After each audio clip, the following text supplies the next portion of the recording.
Like to welcome each and every individual to Voices of Integrity podcast for the Top Gun Sales Boot Camp training. And Happy New Year to everybody. First day of the new year. It's going to be a great new year. All right. So, Nora, what you got for us today? I didn't make any calls yesterday. Okay. Um, and I'm really getting frustrated with sales, so that's a good thing, right? Right. So, when we get frustrated, what's our reflexes? How hard Work we work, harder. how much we care, and our expectations. Nice. So what we do is when we get frustrated, work harder, care more, increase our expectations of self, systems, and others. So, um, so those are reflexes. Why do we do that?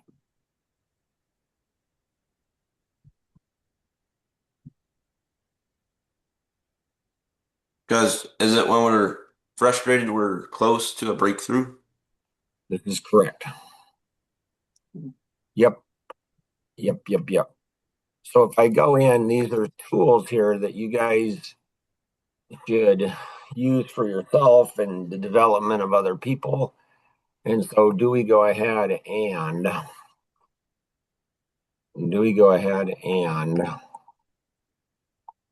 um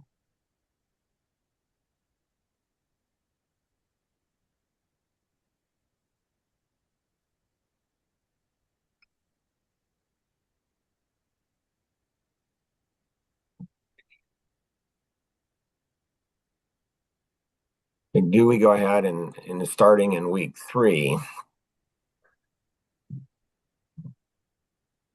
start creating quizzes and tests?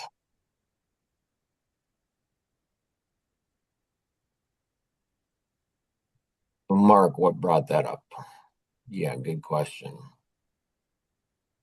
So thinking back, like it was interesting. I don't know what it was. A few weeks back, Nara said that she sucked as a salesperson. She was terrible. And I said, yeah, I suck as a sales manager. Um, and so thinking back to my sales management days when I was 24, 25 years old.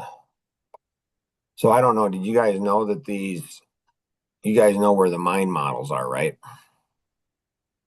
Yeah. Okay. Do you guys know that you guys can click on these things and it will go ahead and take you into the PowerPoint presentation? No. So down here, you go into so if I want to go into the next dimension, so how are we going to make most of our money? Developing people. Yeah. So when they say, a picture is worth 1,000 words, having people, and so these pictures ought to come into our mindset. So so when you break through, like if you break through here, like if someone was coaching Nora or she was self-coaching herself and it was Navy SEALs, um, and she says, I didn't, I'm getting frustrated with sales. I didn't make any sales calls yesterday. I'm getting frustrated with sales. What would have a Navy SEAL, what would have a Navy SEAL went ahead and responded to? It's your own fault then. Yep. Yep. So what's happening when you're going from one to the next? And so if we're working really, really hard, we'll make the breakthrough. So I don't know if I've shared this with you guys or just with Nora, but after 3 months of making $1 an hour, Rosanna was then 6 months pregnant with Ginger Ann, and we had a house, and like I just got mad. I'm like, doggone it, I am going to succeed. And I had people telling me they were going to refer me business. So I was in the mortgage industry. And there were two sales. One is selling the customer on selling the customer on my product, my mortgage product, which was kind of a commodity because everybody had the same product. The other was selling the realtor and referring people to me. And so I could feel, I could feel the judgment. I'm 20, 23, 24, 25 years old. Well, then I was 23, 24. And so I'm a young man, a young guy, and most of the realtors are women, and most of the realtors are going to be 50, 60, 70 years old. So what does a 50, 60, 70-year-old woman think of a 23-year-old male? We're pretty young and unresponsible. Dumb and unresponsible. Yeah, dumb. So dumb and irresponsible. So there's prejudice. They profiled me. They had prejudice against me. And so one of the biggest advantages of being you know, a young white male is when somebody is prejudiced against you, what do you do? Prove him wrong. Yeah, pretty much.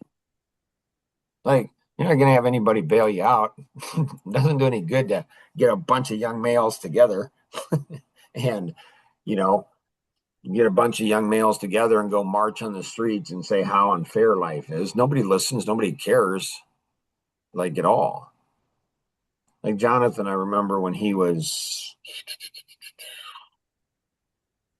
probably, I don't know, 18, 19 years old, and he went for a job, and he came back, and he didn't get the job, and he said, Dad, some Latino guy got the job rather than me. I think I was reverse discriminated against.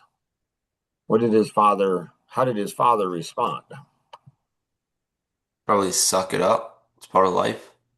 So that, yeah, two responses. I said, well, son, the first is, so this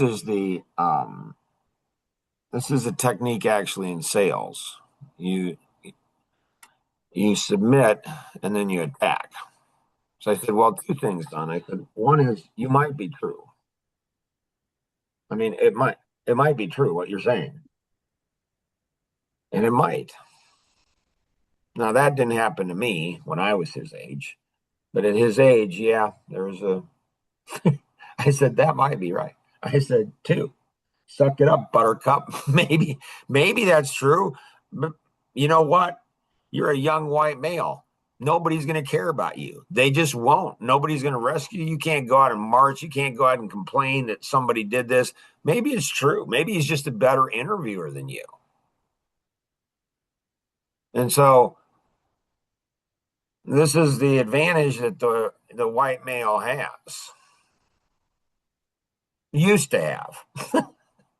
The white male used to have this advantage. It's like, you know what? Stop your whining. And I told him, I said, you're a white male. Go out there and make it happen, buddy. And so, yeah, there's a whole bunch of stories on that. The key is mindset. Sales is all about mindset. So you get frustrated. And so there's three elements to frustration. It's how hard you work, how much you care, and your level of expectation of yourself first, systems second, and then others next. So, I mean, I came in 23 years old, came in, and, they didn't have their tools that they gave me didn't work. The marketing manager, I mean, they had they went ahead and um, they had marketing tools that nobody had used before. I went ahead and you go out to a realtor and you have a brochure that could co-brand both. So again, 23 years old, wife is 6 months pregnant, making a buck an hour. They give me a tool and it's a co-branding. So the realtor's picture gets put on it, my picture gets put on it. Um, and so they had this tool, I don't know, for 3 months, 6 months. Nobody used it. I'm like, I'm going to use it. It's a great idea. So I go out there and get, I don't know, 3 realtors to agree to do it with me. And then what happened?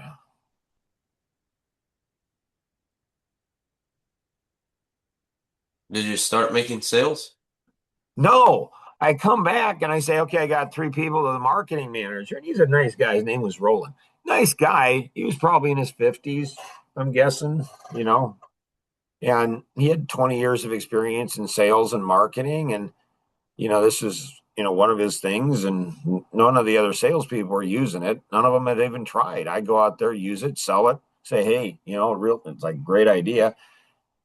And then I don't know, he comes back to me and he says, yeah, we can't do this. I'm like, why not? It's like, it's too expensive. I'm like, I'm like, what? Like, wouldn't have that been good to go ahead and tell me? Wouldn't that have been good to tell me beforehand? Like, hello, again, like whining doesn't work. It just doesn't work. It just doesn't. Nobody cares. like like Brigio. Like, yeah, nobody cares. So I have to go out to the 3 realtors. I have to tell them, hey, so I did, and everything was fine. And I said, well, I like, Roland, like it's fine. It's fine. He's a nice guy and everything, but I'm going to take his job. I'm going to take his job. And then the vice president of sales is Bob, and he's a nice guy. He gave me, on my first day of training, he gave me a 3-ring binder to go ahead and use for training for selling life insurance. Like, aren't we selling mortgages? And so, and how did I look at that? See, people, it's interesting. It's fascinating. Like Tom Kuntz, I met him when I was what, 40, a little over 40. And I remember seeing Tom do things with people that I couldn't do. And my first thought was, well, yeah, when I get to be, so he's 15 years older, so he's probably, 55, 60, my age, now. And so I remember thinking, well, when I get to be 55, 60, I'll be able to do what Tom does.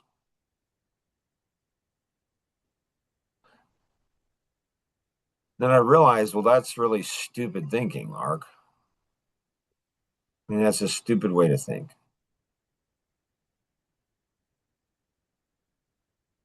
And so I said, how do you know, Mark, that he didn't have those skills when he was 40, when he was your age? Or maybe he had those skills when he was 20 or 30, or maybe when he was a teenager. Ooh, Nora, this you could put on the list. So this one I'm pretty sure. So when Tom was a young boy, his dad would hang out with men, older men, and go to breakfast with them. I don't know, once a week or daily, like I do with Alvin and Mel and that side. And Tom would hang out with those men as a young boy. Nice.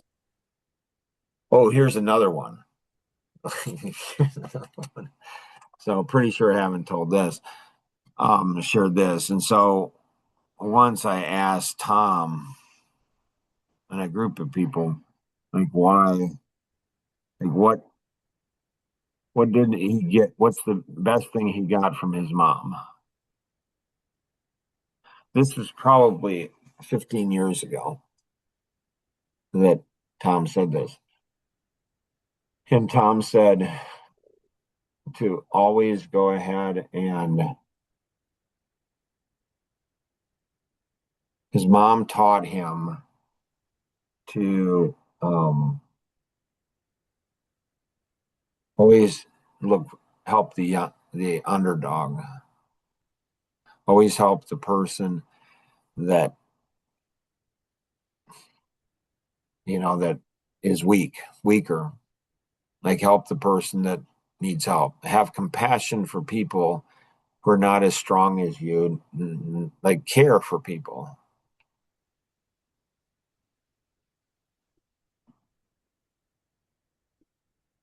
And she was in the hospital, and and dying. He goes in to meet her, and yep, she's dying. And he gets this feeling that I don't know if she's really dying. So he pulls the doctor outside. He says, "My mom says she's dying. Is she really dying?" The doctor looks at him and kind of says, "Yeah, it doesn't seem like yeah, no, we can't find anything wrong with her." And so what does Tom do?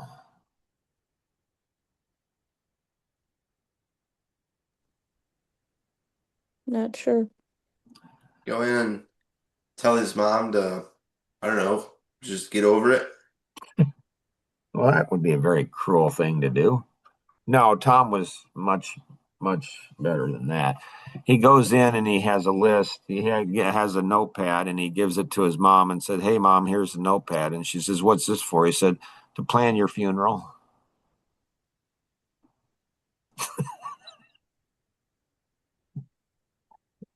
He's like, "Well, what do you mean?" He says, "Well, you say you're going to die, so I don't want to get stuck planning your funeral. So plan out your funeral." I think he had a relationship with his mom like I do mine. And she lived, I don't know, another 10 years or 15 years, something like that. And he laughed and he said,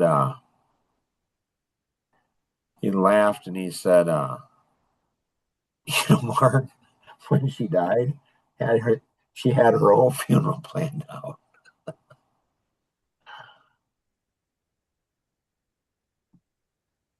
So I don't know, So probably why do you think she was in the hospital to begin with, if there's nothing wrong? to get attention. I mean, as you get older, like I go into the, physical therapist, like people, is he joking? I don't know. I go into the physical therapist a couple days ago, and what does he tell me? Mark, you have cancer. I mean, so now I don't know if what he's telling me later he tells me I'm deranged. Like what? Deranged means you're insane. So it was interesting. I don't know, 15 years, and so Tom and I have known each other for over 20 years, and 15 years probably into the friendship, and Tom just started laughing once and shaking his head at me. Well, that happens quite a bit.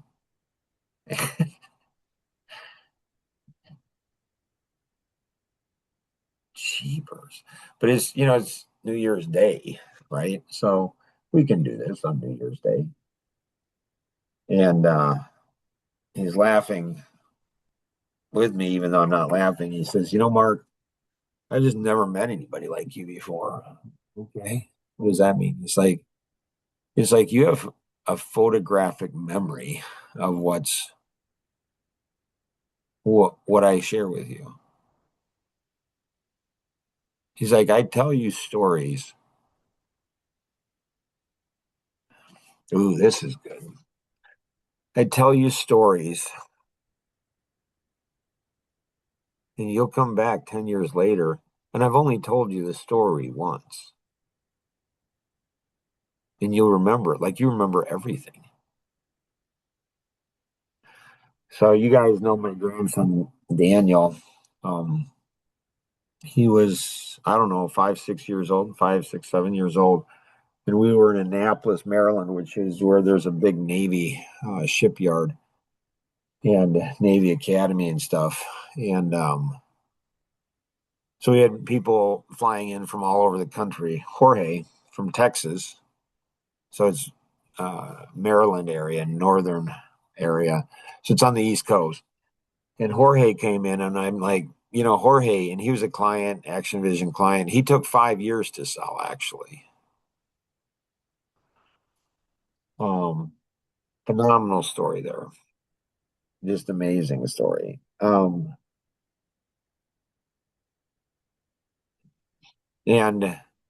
I asked him, I said, why are you like, why'd you fly in for this? He said, I wanted to know if you were real. People are strange. Anyways, so the dinner, Alan and Nancy were there, and a bunch of people were there. And the dinner before, we had, um, we had a bunch of people. We were out to eat and stuff at a seafood place, I think. And Jorge came up to me, and he said, you have an amazing grandson. I said, okay. And so Daniel, I don't know, is 7 years old, 5 years old, probably five. And I said, why do you say that? He said, he's going around the whole room, 5 years old. He's going around the whole room, and he has this little, little piece of paper tablet, and he's asking everybody their biggest challenge. And I said, really? And he's like, yeah. And then he writes it down, but he doesn't know. Yeah, it should have been five. He doesn't know how to write. He just scribbles it down. And I said, wow, that's interesting. And I said, why is he doing that? And he said, well, I asked him that. I asked him that. And I said, Daniel, why are you asking these questions? And he said, because my grandpa said it's a good question to ask.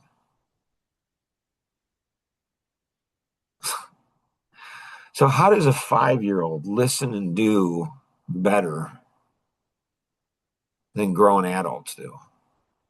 I mean, then I went to Ginger and I said, Ginger, did you tell Daniel? She like laughed. She started laughing. She said, I didn't say anything to him. I said, really? So Lincoln, he's 3. He's getting close. So, initially I wanted to think I was a good grandpa. I wanted to think he was listening to me.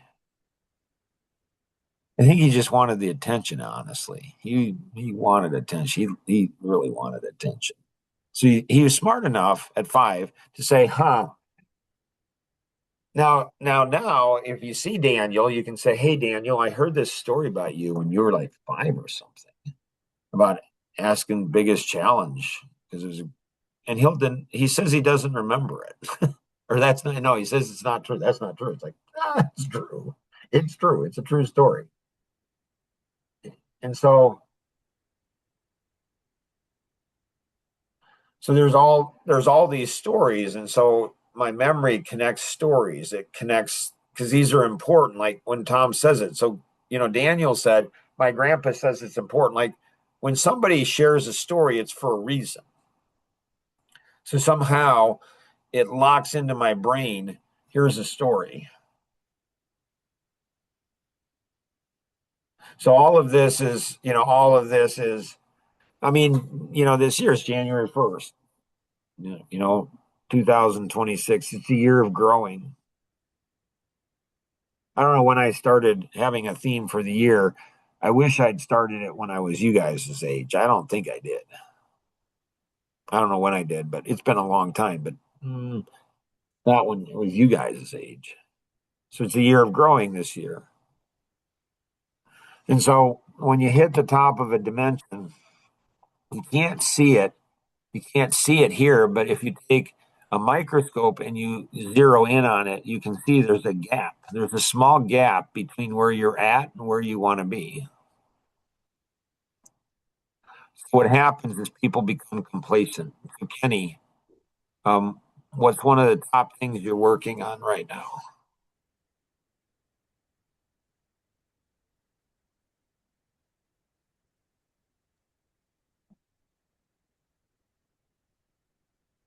Making things stick. Yeah, making things stick. So Kenny is probably gonna, this will probably be his first journal entry. He'll come up with something from nature, maybe something in construction. I mean, when you think of making things stick, what tool do you all think of? Glue. Okay, glue, good. So if you look at the elements of glue, you can go, that's a great thing. I didn't think of that. What else do you think of? The ratchet strap. Yeah, the ratchet strap. That's what I think of. So you tighten it up, and then it locks. It doesn't regress.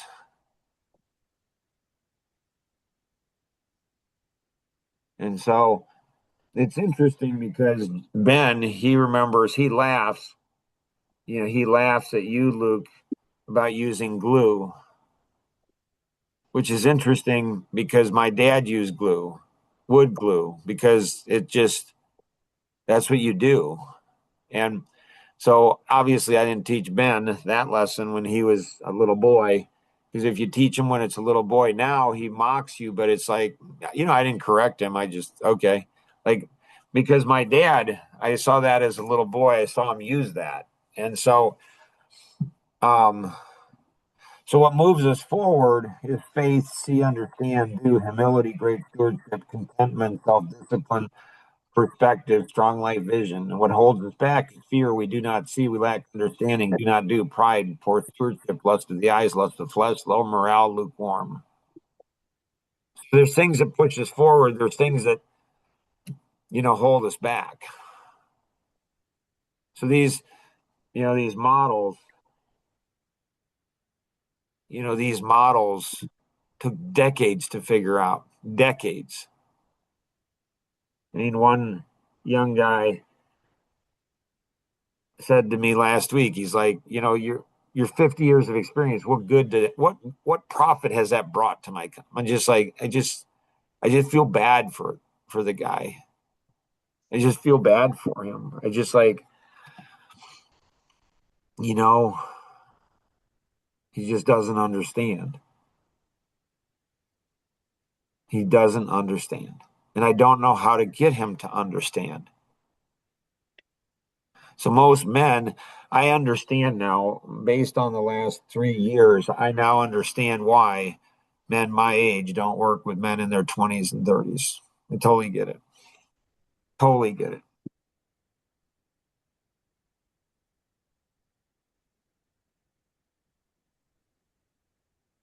Why is that?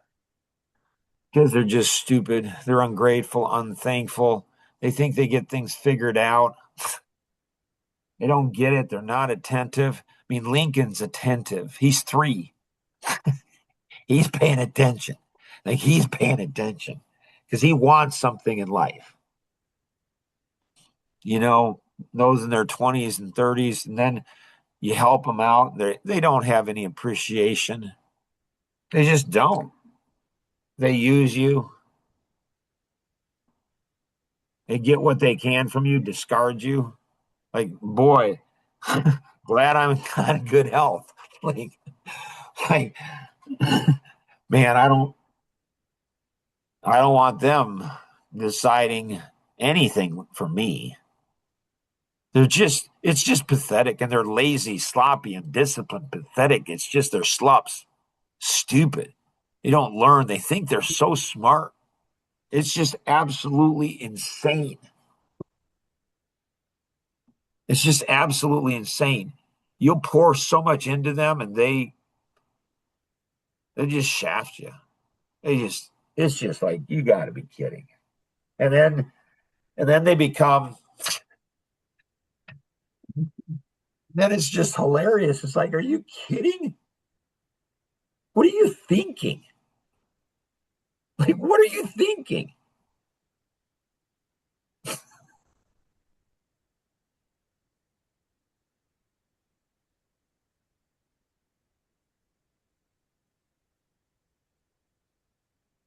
They're just stupid. You just shake your head. Say you just feel bad for them. And then they go ahead and use AI. Are you kidding? Do you know it's untested? Do you know that AI's led to people having like committing suicide? Do you know that AI knows how to seduce you and to tell you what you want to hear so you use more of AI?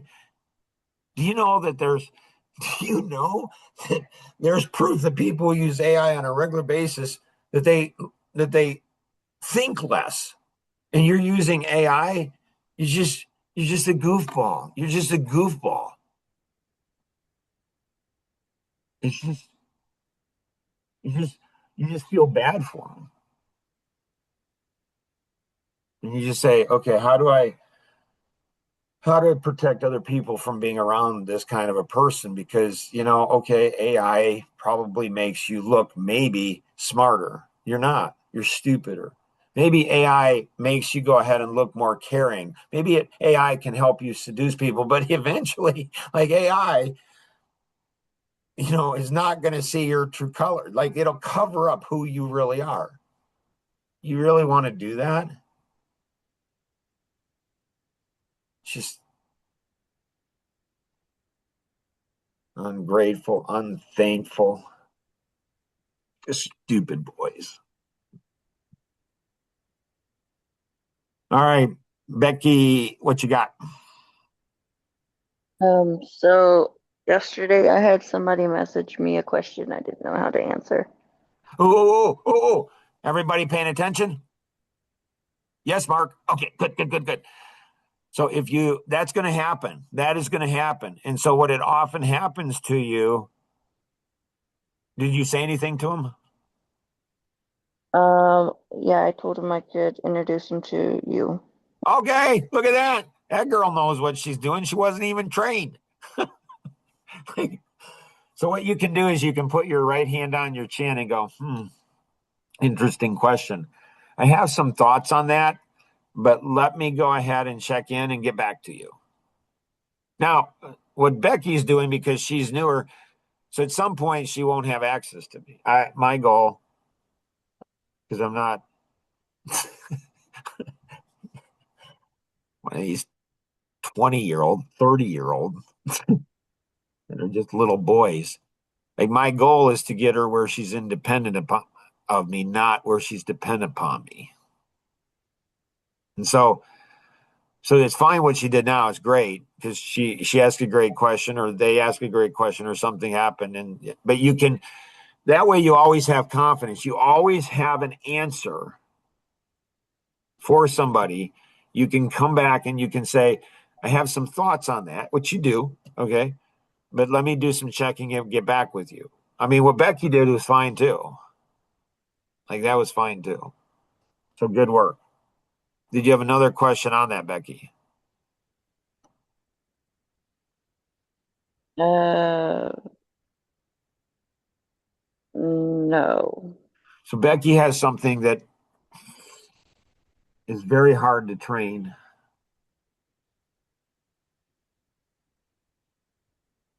What's that, Mark? It's like she's fearless. It's like she's a small child. It's like, I'm just going to do it and I'll figure it out, you know? And it's very hard, especially for the analytic, especially for the amiable. So we ought to probably reverse engineer her, look at her personality in one of the podcasts and reverse engineer her and look at her personality because what she's doing is she's shifting. So there's good mind shifting and there's bad mind shifting. Good mind shifting is where you shift gears and she's doing it probably subconsciously, which is just fascinating to me. And so nice. Anything else, Becky, you got? Did you want another question? Sure. He wonders how to not feel that he's overcharging or guilty that the bill that the work he did is too high. So that is, he's Amish or he's got Amish background? He's ex-Amish. Ex-Amish. Yeah. It's one of those two. So, so it's a great question, actually. It talks about integrity. And so it's a great question. Are you guys all familiar with good guilt, bad guilt? Yes. So good Yeah. guilt is guilt we have that we should have that helps us to change our behavior. So when you go ahead, women tend to have a lot of guilt that they shouldn't have. Like Rosanna, we're raising 7 kids and she's homeschooling them, a stay-at-home mom, and she has guilt that she's not spending enough time with them. I'm like, honey, you can't spend any more time with them. You can't. So women have, and it's proven in the, you guys, if you want to really understand women, which I think you probably do, I'd get the book Lean In by Sheryl Sandberg. It's fascinating, though. Teresa Lecken, Kenny and Luke know her. So she recommended that book she said, hey, Mark, I'm reading this book. And I'm like, okay. And I'd heard of it, but I got it and read it, went through it. What's fascinating is that I did it. I don't know. I've recommended lots of books to her. I don't know if she ever, next time you guys talk to her, ask her and say, I'm just curious, Mark was bringing you up on a podcast. And have you ever read one of the books Mark recommended? So I don't know. She's 20, 30 years younger than I am, 20 plus years younger than I am. And I would think that she would listen to me more than I listen to her. But that is a great book. I thought I understood women, but women in business, that helped me to understand them immensely. And so women have a lot of guilt, a lot of negative guilt. So negative guilt is like if somebody says, if a salesperson says, I should have made more phone calls.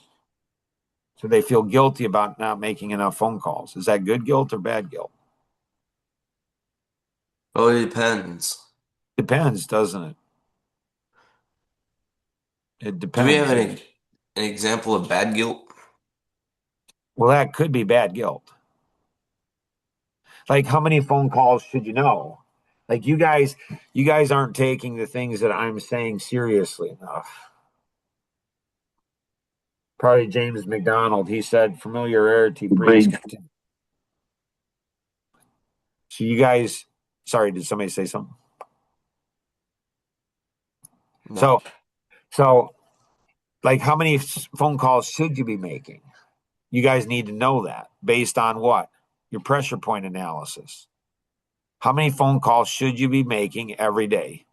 You guys need to know that. So let's say you need to be, when we talked to Rebecca yesterday, she's got 4 girls, single mom, sweet girl. And she makes 250 phone calls a day. So she knows her numbers. And so you guys, so let's say you need to make, 50 phone calls a day. You guys figure out what you need to do and then you do it. So if somebody knows they need to be making 50 phone calls a day and they make 40 phone calls, should they feel guilty? Probably, yes. Yeah, for sure. Because you're supposed to make 50, you only made 40. You should feel guilty. Yep. That's an example of good guilt. Because good guilt has us to do things that we shouldn't do, that we should be doing or should be doing. Good guilt changes our behavior before the marketplace reality forces us to. An example of bad guilt is we make 55 phone calls when we're supposed to make 50 and we still feel guilty. So if you feel guilty about things you shouldn't feel guilty, it seems like there's a lot of evidence. If you're feeling guilty about things you shouldn't feel guilty about, you won't have the energy to feel guilty about the things you should. Women have higher guilt. In over 30 years of coaching, I've had a number of women, when we're coaching them on Action Vision, that they say, I've been bad this last week, or I've been bad this last month. I've never had a man, not once, ever tell me that. Women have overabundance of guilt. Men don't have enough guilt. Men can rational. I'm not saying women can't either, but men have a tendency to they don't even realize what they're doing is wrong. I mean, I work with a lot of people, a lot of young people. And there was this guy the other day that I was working with, and he just lied to me, just straight up lied to me. And I don't think he even realized it. Like, he just didn't even realize it. And it's like, dang. And so good guilt changes our behavior, bad guilt, doesn't.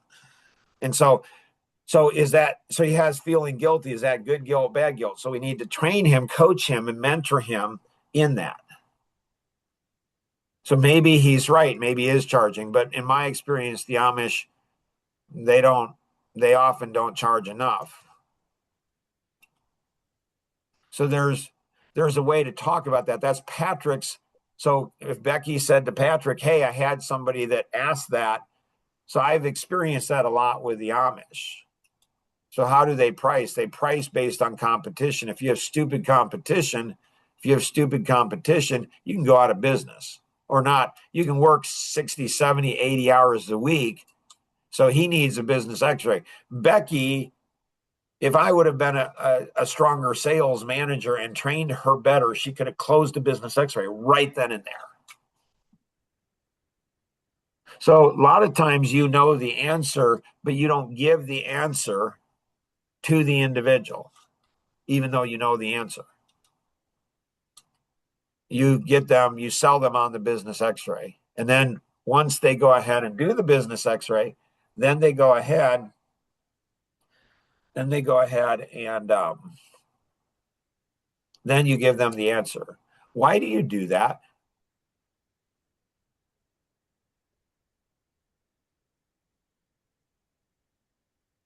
So they buy the business x-ray? Why do you do that?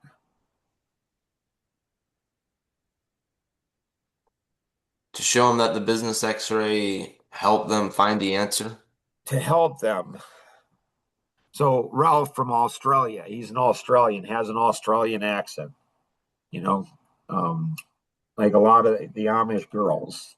It seems they have a really interesting accent. Anyways, cool accent. So Ralph from Australia, he says, when people pay, they pay attention. When people pay a lot, they pay a lot of attention.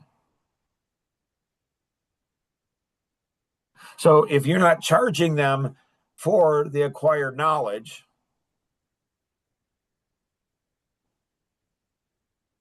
then they're probably not going to pay attention.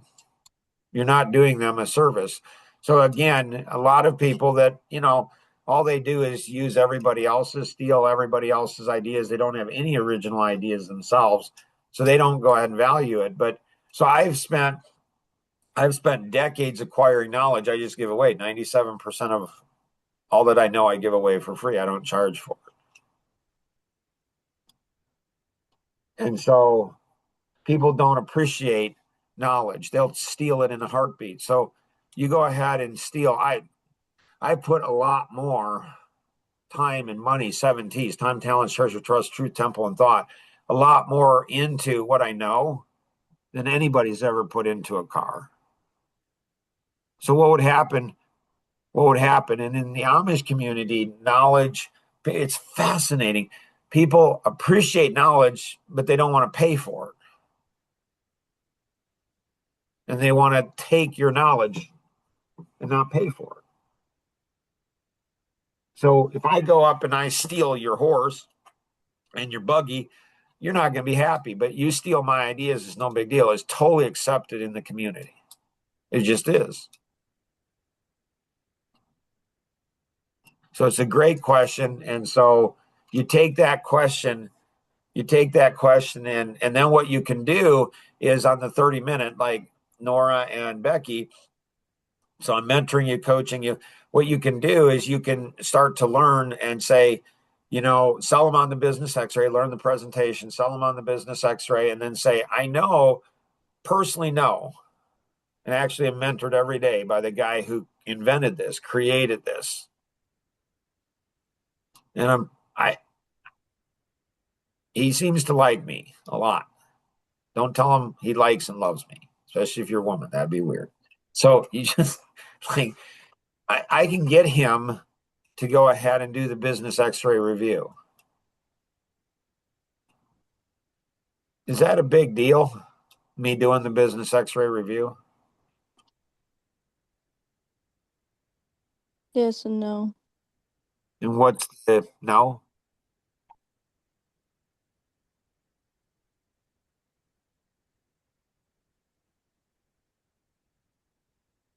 And which is going to serve you better? The yes or the no?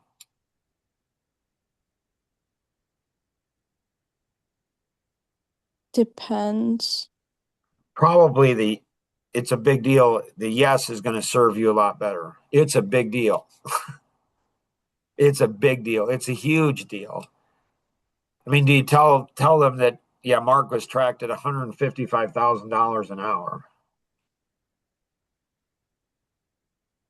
Like this guy, he's an international speaker, author. He's written 16 books, writing 17, 18. Now he might be getting geared up to do 19. So it serves you better if you think it's a big deal. Why is it such a big deal?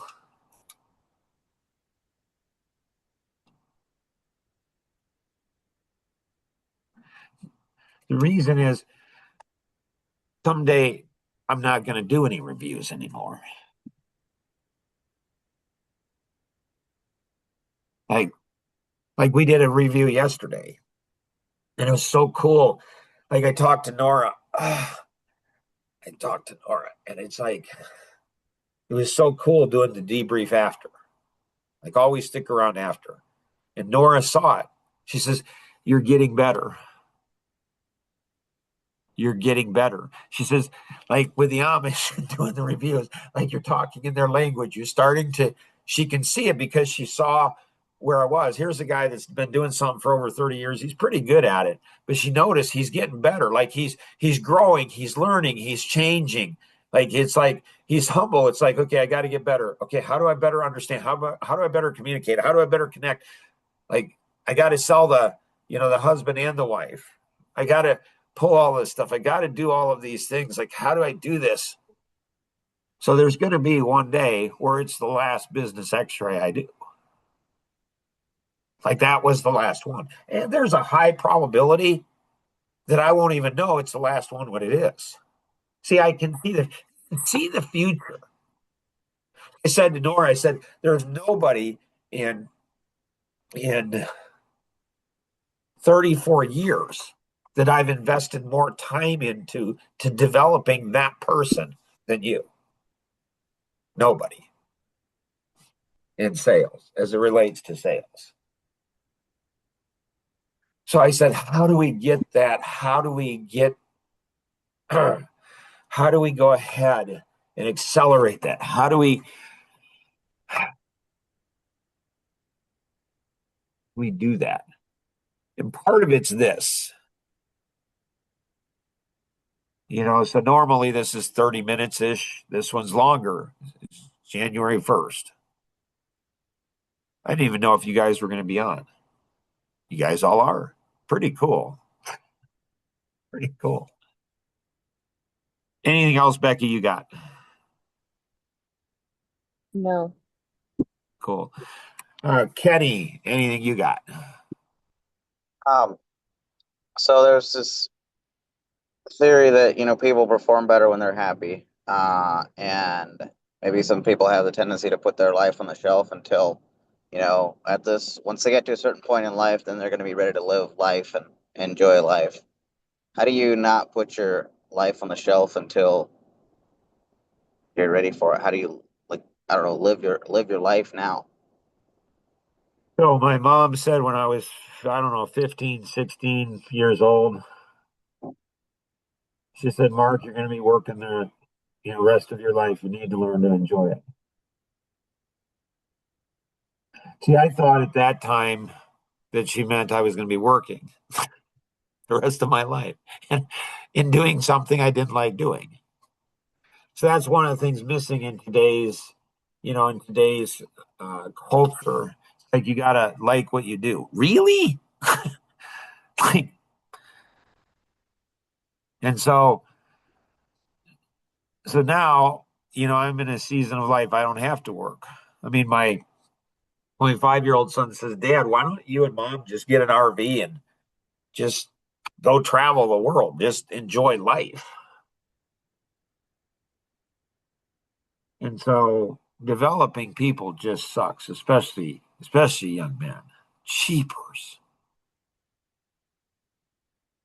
So I think, Kenny, it's learning to see what you need to do. There is so much work. I spent 38 years doing things that I didn't like doing to get into a position to do things that I love doing.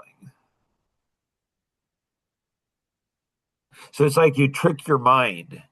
You trick your mind into thinking, into enjoying something that you don't enjoy. You find something like when, Ginger Ann is, well, actually, I think it was Melissa and Katrina, having and Angela when they're little girls and they have date night with dad and and I watch Barbie with them.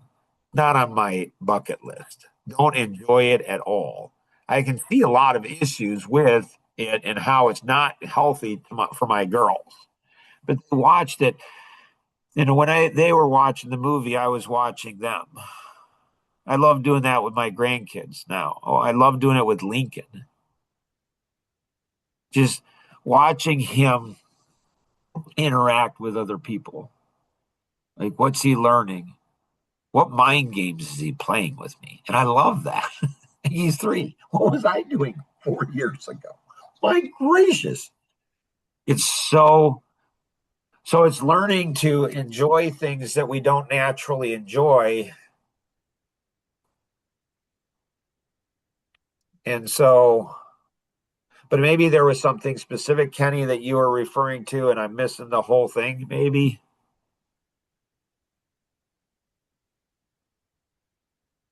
No, that makes sense. I think I did. I think I've done that, some of that in the past, like when I was in Montana hiking up a mountain. Okay. And it's midnight on a Saturday night. We just got done driving 24 hours. No, it was 30 hours. Okay. And you're hiking up the mountain. You have 8 miles to go. It's like you would want to be anywhere else but there. Yep. But then it was like, well, that's stupid because if I would be at home, well, I'd want to be there. So I'm just going to enjoy this. Okay. I'm going to, I don't know, look at the stars. I mean, it's Oh, beautiful up oh, here. oh, oh, okay. I was thinking you were saying something different than what you were saying.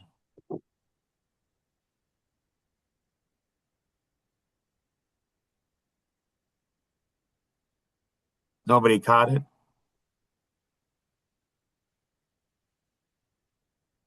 We got positive. No, he did. See what? See, I thought he was going to say when he was at home, wishing he was out hunting or trekking or in the mountains or whatever. I was thinking he was thinking when he was at home or when he was working, he was like I'm going to learn to enjoy that.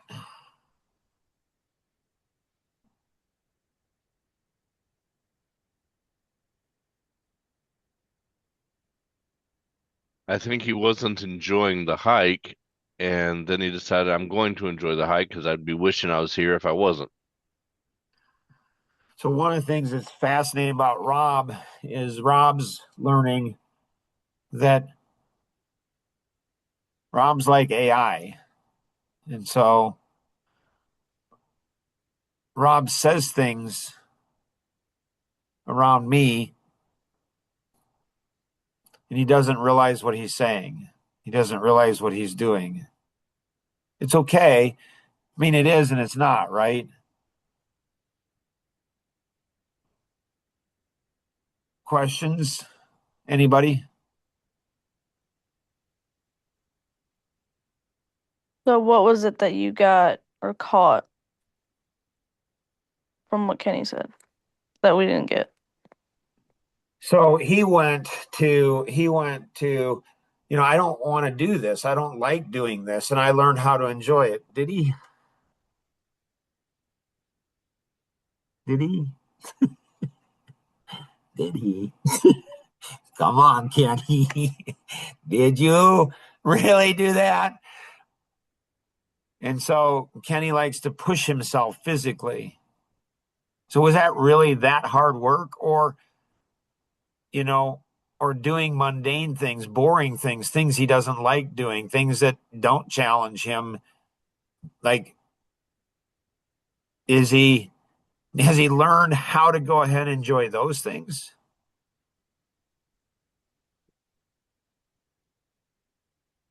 So Kenny and Rob, similar, fascinating to see. It's neat. It's neat to see frequencies and how they, it's neat to see frequencies and how they come into alignment.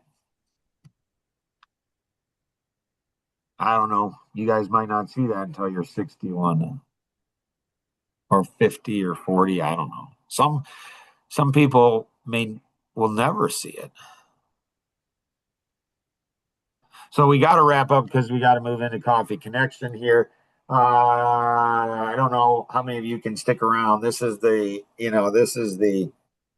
Top Gun, uh, intense boot camp, and it's going to be a wild year. I mean, it's going to be a wild year, and so we're on week 3. We're on week 3. So if you're catching up, be careful if you're going through these. If you're live, you're probably more likely to be attentive to it.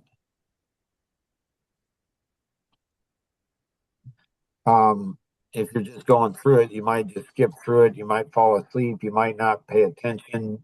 Ideally, you're going through with somebody else. It could be really interesting to have Rebecca go through this. Like she's 2.5 weeks behind Nora and Becky and Kenny and Luke. So this is going to be a good one. This is going to be really good. So appreciate you all. Happy New Year.